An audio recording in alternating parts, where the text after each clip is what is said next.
First impressions are always important. Your mom, your teachers, your dad, even Peter Banning. That's a Hook reference, by the way. And if you haven't seen Hook, what did you do with your childhood? But it's true. First impressions are always important. But what if I'm having a bad day? Well, as I've said in the past, if you're having a bad day, you really shouldn't be out looking for a woman in the first place. People make impressions of you very quickly. I mean, extremely quickly. Research on this varies. Some say it's 30 seconds, others say it's 2 to 3 seconds. One study even found out that only 1/10 of a second is used to form an impression of somebody. The point is, it's fast, really, really fast. A good average is about 7 seconds.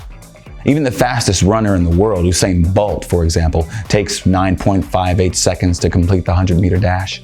That means before he's finished his run, most people have either decided you're worth their time or written you off in their minds and already moved on to the next thing.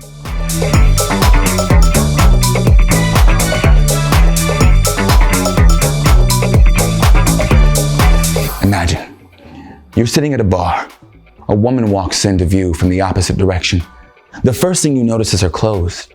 She's wearing a black business suit, and her hair is flawless. Her nails, her shoes. She takes pride in how she looks and how she carries herself. Her long, confident strides are made with a purpose. You think to yourself, who is this woman? She's probably got some great job as an executive in some sort of office. Her place must be expensive and super nice. You've assumed all of this without her saying a word. She sits down, and you decide you want to send her a drink, and maybe even walk over. In a few seconds, you've noticed her clothes, her hair, her nails, her body language, and made assumptions about where and how she works and lives. Now, she could be none of these things, or she could be all of them. But your first impression has caused you to want to pay for her drink, and maybe even walk over and connect. You want to talk with her, and when you do, any information you learn from that point on will be affected by those first 7 seconds. So what's the lesson here?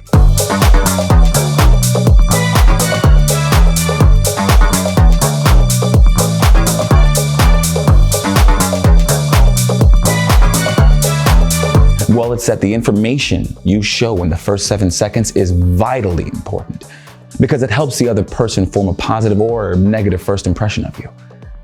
So here are some ways to make sure you use those 7 seconds wisely. Number 1, bathe. I used to have an acquaintance who stunk. And I mean, he was musty. He smelled like pepper all day long. But he was handsome. So girls would give him their number, but they wouldn't stick around very long. They would ask me, he doesn't smell himself? And in truth, he'd grown so accustomed to it that he really didn't smell it. But seriously, it's so important that we take care of ourselves before we even step out of the house. You're the first one that you have to give a first impression to.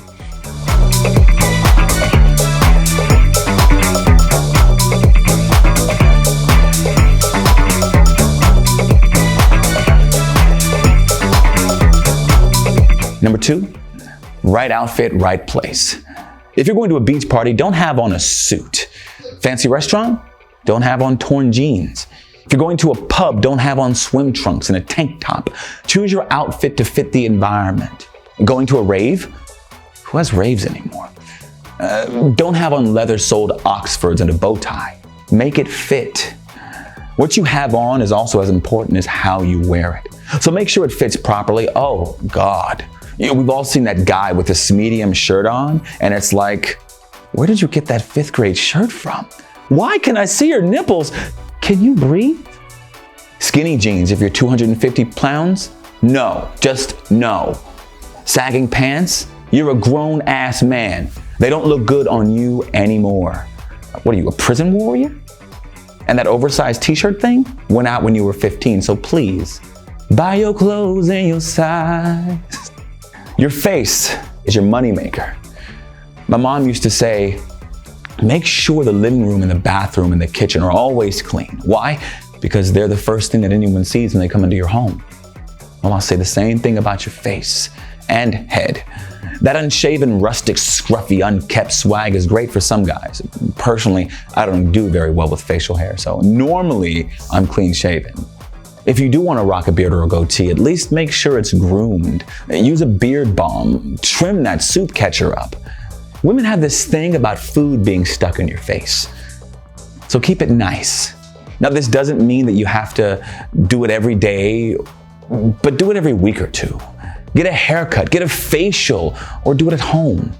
Whether you're a construction worker or an office guy, a clean, presentable face says that you take care of what you see, that you care about you.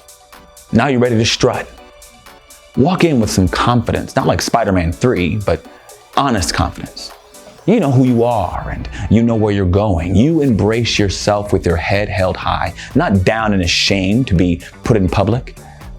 I had to teach myself how to walk upright, back straight, shoulders straight. I even had to tape my ankles so that when I walked, the outside of my feet weren't like ruining the other side of my soles before the inside were.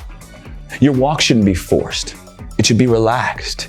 We all remember Shaggy from Scooby-Doo, that long, lanky, awkward walk that he would do, like he was going to trip over his feet at any moment. Your body language and facial expressions need to line up with the image that you're trying to create with your outfit. Remember, you're being watched from the moment you get out of the car. So keep your head high when you're talking. Maintain a good posture, even in a relaxed situation. Look good for the location. Smell good. And of course, make eye contact. Remember, all of these nonverbal cues will be read and interpreted in about 7 seconds. Join men from all over the world as they take a trip and find their future brides. Check out our website at mediandating.com.